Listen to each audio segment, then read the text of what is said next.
বাপসু, আজ আমি রান্না করতে পারিনি মধু, গ্যাস ফুরিয়ে গেছে তো। তার জন্য আমি খাবার নিয়ে এসেছি। এইলেন, আমি এখন কাজে যাচ্ছি, কাজ থেকে ফেরে পথে আমি গ্যাস সিলিন্ডার নিয়ে আসবো। ঠিক আছে বাপ। মা, খাবারটা চেক করে খাও, বিষ মিশানো থাকতে পারে। এই বুড়ি কি আবল তাবল কথা বলছি রে? হ্যাঁ, আমি ঠিকই বলছি। এইসব মানুষকে বিশ্বাস নাই, স্বার্থের জন্য এরা সবকিছু করতে পারে।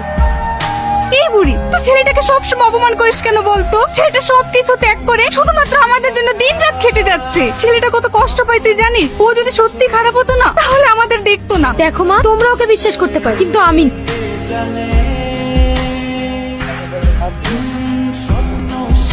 কি ব্যাপার, তুমি এখানে এসছো কেন?